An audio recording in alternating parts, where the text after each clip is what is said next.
sih. Salah satu pertanyaan terbesar setelah kekalahan Indonesia atas Arab Saudi semalam adalah seberapa gede peluang kita buat lolos langsung ke Piala Dunia 2026. Dan kayak yang udah kalian tahu, timnas Indonesia masih berpeluang lolos secara langsung meskipun tipis banget. Skenarionya kayak gini ya. Inilah skenario terbaik untuk lolos ke Piala Dunia 2026 setelah kemarin kita kalah melawan Arab Saudi. Di mana syarat utama untuk lolos langsung melalui round 4 ini, timnas Indonesia. Apabila misalnya ya hasil sama Irak juga tidak sesuai dengan ekspektasi kita, karena kan secara quality tim ya pasti ada gap lah, walaupun mungkin nggak terlalu besar gapnya, kita mungkin bisa melakukan perlawanan. Asumsi, misalnya kita gugur di round 4, seperti apa kurang lebih menurut Bang Binder evaluasi yang harus dilakukan oleh PSSI. Nah, ini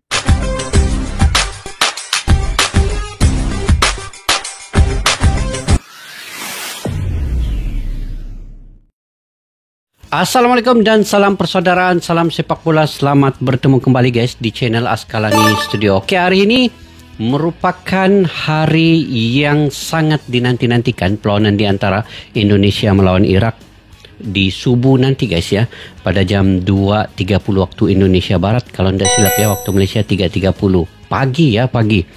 Dan ini adalah penentuan sama ada Indonesia masih bisa untuk bermain di runner up ataupun menjadi posisi yang pertama. Tapi ini mengikut beberapa analisa di dalam video pada kali ini yang saya ingin reaksi.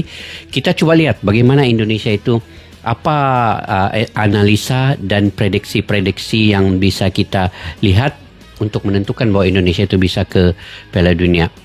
Sama ada bisa ke Piala Dunia, bermain di runner up di pusingan kelima atau sebagainya, semuanya ada dalam video ini. Jadi jangan lupa kita nonton sampai habis guys video ini. Jadi tanpa berbasa-basi, yuk kita semak dulu video ini. Melawan kemustahilan, ialah 3 syarat timnas Indonesia bisa lolos langsung ke Piala Dunia 2026 teman sekalian. Wow, ini dia syaratnya. Kita mulai syarat yang pertama. Indonesia menang lawan Irak dengan skor 3-0 atau 2-0. Sedangkan Irak lawan Arab Saudi, Irak menang 1-0 saja. Maka Indonesia bakal lolos Piala Dunia 2026 karena agregat gol. Yang kedua, imbang lawan Irak 0-0 atau 1-1. Irak versus Arab Saudi, Irak kalah dengan skor 2-0. Indonesia lolos ke ronde kelima, Arab Saudi lolos Piala Dunia. Yang ketiga, menang lawan Irak 1-0, Irak versus Arab Saudi, Irak kalah atas Arab Saudi, Indonesia lolos ke ronde kelima nama sekalian. Wow, bagaimana menurut kalian? Salam semangat sepak bola Indonesia. Manajer Timnas Indonesia Sumarji menyebut salah satu pemain andalan Timnas, Calvin Verdong, bakal diturunkan dalam laga melawan Irak. Verdong absen saat Indonesia kalah dari Arab Saudi lantaran cedera leher, saudara. Begitupun dengan juru gedor Timnas Ole Romeni yang akan bermain sejak awal laga. Ole Romeni. Kemenangan menjadi hal mutlak untuk membuka asa lolos Piala Dunia. Kalau Verdong insya Allah tidak akan jadi masalah, karena memang kami mempersiapkan strategi ini, mempersiapkan Verdong untuk lawan Irak. Sementara kalau Ole, karena kemarin tidak main 90 menit sebagai cadangan, tentu kondisinya Ole juga sangat baik, tidak mengalami apa-apa. Semalam juga langsung begitu selesai langsung diterapi. Ini tadi pagi juga terapi lagi. Ya, saya kira kalau kondisi Ole sama Verdong insya Allah tidak ada masalah. Berat sih. Salah satu pertanyaan terbesar setelah kekalahan Indonesia atas Arab Saudi semalam adalah seberapa gede peluang kita buat lolos langsung ke Piala Dunia 2026. Dan kayak yang udah kalian tahu, timnas Indonesia masih berpeluang lolos secara langsung meskipun tipis banget. Skenarionya kayak gini. Yang pertama, timnas wajib menang dengan selisih minimal 2 gol dari Irak. Dan di pertandingan lain, Irak menang dengan selisih 1 gol dari Arab Saudi. Kalau skenarionya berhasil kayak gitu, semua tim di grup B bakalan punya poin yang sama, yaitu 3 poin. Dan timnas Indonesia lah yang berhak maju ke Piala Dunia karena menang selisih gol. Ya, kurang lebih klasemen akhirnya bakalan misalkan kayak gini. Nah, emang skenario pertama ini peluangnya kecil banget karena kita harus menang dengan selisih 2 gol dan kita juga bergantung sama hasil pertandingan tim lain. Makanya yang paling masuk akal adalah ngincer peringkat 2, tapi itu pun kita harus melalui proses yang panjang lagi. Kalau kita berhasil finish di peringkat 2, timnas bakalan lanjut ke ronde 5 di mana kita bakalan diadu sama runner up grup A dalam pertandingan 2 leg. Kalaupun menang, timnas gak langsung lolos ke Piala Dunia karena kita bakalan melaju ke playoff antar konfederasi. Dan kalau lihat potnya, kita udah ditunggu sama wakil dari CONCACAF alias Amerika Utara. Kalau berhasil menang lagi, kita bakal ketemu sama wakil CAF alias tim dari benua Afrika. Nah, kalau menang, barulah kita secara resmi lolos ke Piala Dunia 2026. Jadi gimana guys? Menurut kalian skenario mana yang paling masuk akal buat tim nasional Indonesia? Oke, kalau ikut skenario ini tadi, yang nomor 2 mungkin pilihan yang terbaik, yaitu menang ke atas Irak dengan 2-0. Tetapi ikut juga nanti, itu kita akan lihat perlawanan di antara Irak dengan Arab Saudi. Kalau misal Arab Saudi menang, Indonesia berada di posisi yang kedua, mungkin bisa bermain di round yang kelima ya. Tetapi seandainya Irak ini menang ke atas Arab Saudi, poin semua sama, 3-3-3. Indonesia berada di posisi yang paling atas, lolos ke Piala Dunia. Tapi itu agak sulit lah. Itu dia skenario yang pertama tadi. Apapun baik, guys, kita doakan yang terbaik keputusan pagi ini nanti.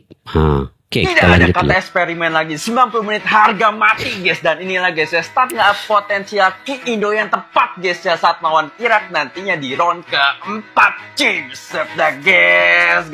Udah saatnya guys ya, PT Clever harus mengeluarkan senjata andalannya guys ya, yakni permainan 3-4-3. Buset, dan ini gue yakin banget guys ya, kalau misalkan starting FF kayak gini nanti lawan Irak, gue yakin sih bakal menang. Buset, kita bahas loh guys ya, dari goalkeeper seperti biasa guys ya, Martin Paes menjadi goalkeeper utama cuy ya. Di 3 center back guys ya, ada trio Jir cuy ya, ada Rizky Ridho, JST sebagai El Capitano Timnas Indonesia, dan juga ada Justin Hafner cuy. Di selanjutnya guys ya, di RWB-nya ada Kevin Dix, di LWB-nya ada Calvin Verdong, di tengahnya guys ada Joy Pelpesi dan juga Tom Haichi. Buset, di RW-nya ada Milano Jonathan, di LW-nya ada Ragnar Ratmangun, dan juga di center forward-nya ada Ole Romeni. Semoga aja guys ya, starter kayak gini diturunkan oleh Patrick Clever guys. Tidak ada kata Oke, ini antara starting line up yang paling ideal, yang paling terbaik untuk Indonesia menang lawan Irak. Ini, sekarang ini. Penjaga gawang Martin Paes, 3 kombinasi di bagian lini belakang, Rizky Ridho, Bang J, dan juga Justin Nubna. Kemudian 4 bagian di tengah atau gelandang, Joel Polopesit, Prof Tomaye, Calvin Verdong, dan juga Kevin Dix. Ini yang paling mantap lah ini. Kemudian di bagian lini serang, 3 serangkai, Ole Romeni, Ragnar, dan Milano Jonathan. Oke, saya setuju ini starting line up yang paling terbaik. Bagaimana kalian guys?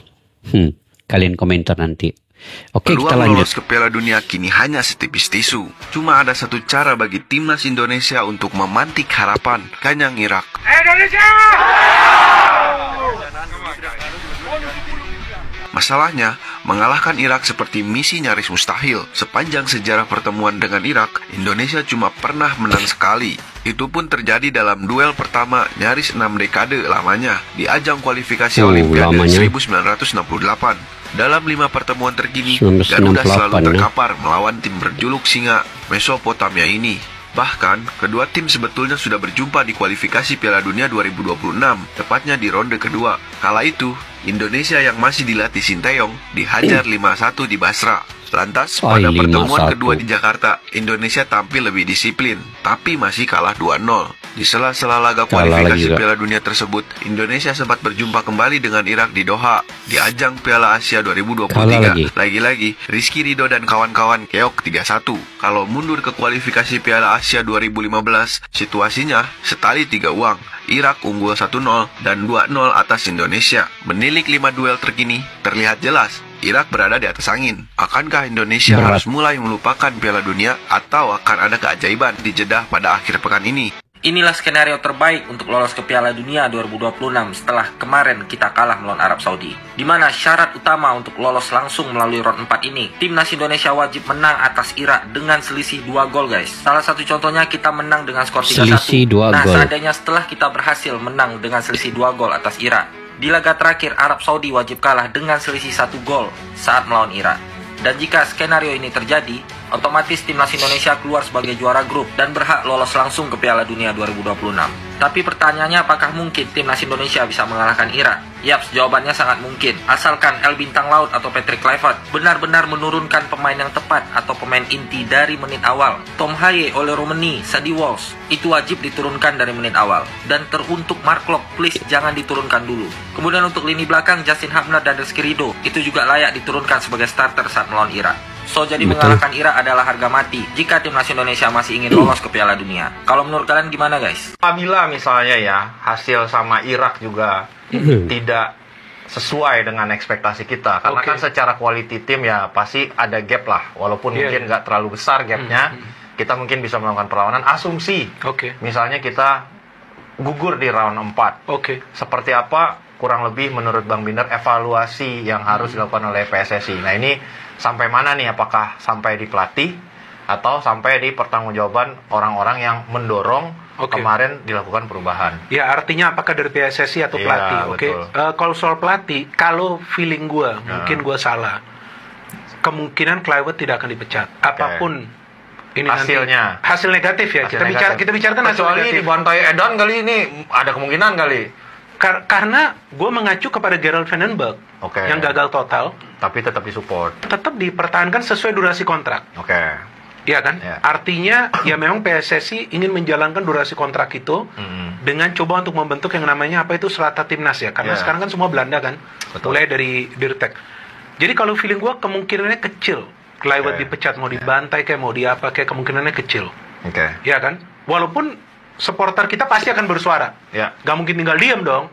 Karena sekarang begini mas, gue nanya ke lo, di depan lo nih kesempatan, lu untuk naik jabatan. Tapi lu harus melakukan 3 assignment yang berat. Dan time deadline-nya itu sangat padat. Atau lu dikasih waktu nanti 2 tahun lagi dengan timeline yang lebih panjang. Lu sebagai profesional, lu akan milih timeline yang pendek, yang ini depan mata lu nih.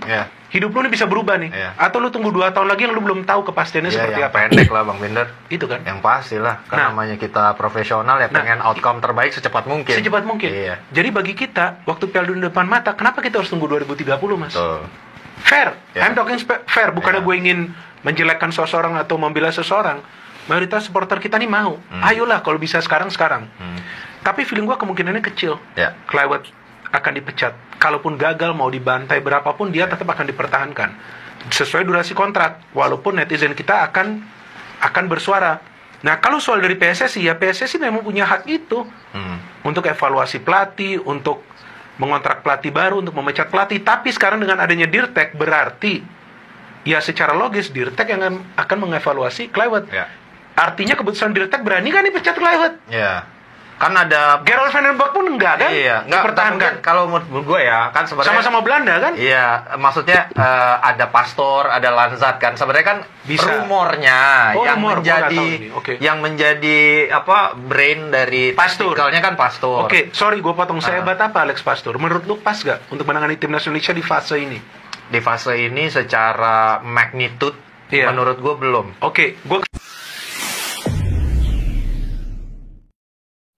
Oke guys, kalau mengikut skenario tadi dalam video ini, memang Indonesia itu agak sulit ya untuk mengalahkan Irak. Kalau melihat sejarah perlawanan pertandingan di antara Indonesia dengan Irak itu, kesemuanya dimenangi oleh Irak kecuali pada tahun 1968 dimenangi oleh timnas Indonesia 57 tahun yang lalu ya, dengan 2-1. Dan kini di semua perlawanan Indonesia itu kalah. Tetapi skenario-nya sekarang ini berbeda dengan yang dulu. Sekarang ini Indonesia punya pemain yang hebat, pemain yang kayak level dunia juga. Cuma dari segi taktikal mungkin sedikit perlu dievaluasi. Tapi sekarang ini kalau mengikut tadi itu, mengikut starting line up yang ditampilkan, kiranya itu yang dimainkan pada hari ini. Di mana di lini belakang ada Martin Paes, Bang J, Rizky Ridho dan juga Justin Hubner. Lini tengah Patrick Tom Haye, Kevin Dix, Joel Pelupasi di lini tengah. Dan juga lini serang itu trio Orat Mangun, Oli Romini dan juga Emiliano Jonadan. Kalau ini starting line up-nya, insyaAllah saya percaya Indonesia itu bisa mengimbangi lah mungkin position ball di antara Indonesia dengan Irak itu. Tetapi untuk menang pun agak sulit, agak berat. Saya juga memprediksikan bukan mudah ya untuk Indonesia menang ke atas Irak. Tetapi tidak mustahil. Itu. Tidak mustahil apa saja bisa berlaku dalam sepak bola selama 90 menit. Dan skenario-nya tadi menang 2-0 ke atas Irak, peluang besar untuk Indonesia melaju ke peringkat babak seterusnya. Itu dengan tidak mengambil kira lagi perlawanan di antara Irak dan juga Arab Saudi. Itu kita pikirkan kemudian. Yang pentingnya hari ini, pagi nanti, Indonesia bisa mengalahkan Irak. Kalau bisa dengan selisih 2 gol. Kalau tidak dapat pun 1 gol pun kira oke lah. Tapi kalau sebaliknya Indonesia pula kalah kepada Irak, maka tertutuplah segala-galanya. Itu. Cuman kita doakan yang terbaik untuk timnas Indonesia. Mudah-mudahan ada gelombang peningkatan yang baru daripada segi konsentrasi permainan dan juga motivasi peluang Indonesia. Dari segi sekarang ini tekanan sangat tinggi. Saya faham dengan semua pemain dan juga kepelatihan timnas Indonesia itu. Tekanan sangat tinggi ya untuk mereka menang. Dan mereka perlu bertenang, mereka perlu fokus ke depan walaupun tekanan agak hebat. Tapi insya-Allah dengan pemikiran yang waras, yang positif, kunci kepada kemenangan itu adalah ketenangan dan kesabaran yang penuh dengan doa yang banyak. Selain daripada usaha, doa juga perlu dimaksimalkan. Ikhtiar kita perlu dimaksimalkan. Jadi mudah-mudahan ada taktik kejutan daripada pelatih yang mana yang diinginkan untuk kemenangan itu nanti. Jadi saya mendoakan semua itu akan tercapai. Pada segi permainan, jangan ada kesalahan yang dikit akan membahayakan Indonesia. Karena Irak bukan tim yang calang-calang. Irak merupakan tim Piala Dunia. Mereka sudah punya pengalaman bermain di Piala Dunia. Dan mereka akan gunakan sepenuhnya bermain di Arab Saudi itu untuk menang lawan Indonesia. Jadi kita perlu hati-hati. Oke guys, mungkin itu saja video pada kali ini. Mungkin kalian punya pandangan pendapat sendiri. Kalian boleh komentar ya di ruang kolom di bawah. Oke, sampai kita jumpa lagi. Assalamualaikum warahmatullahi wabarakatuh. Bye-bye. Askalana Studio untuk kita channel yang bereaksi tentang apapun yang ada di Indonesia, channel YouTube dari Malaysia di Askalani Studio. Jika mau tahu tentang Indonesia, ayo like and subscribe channel kami Askalani Studio.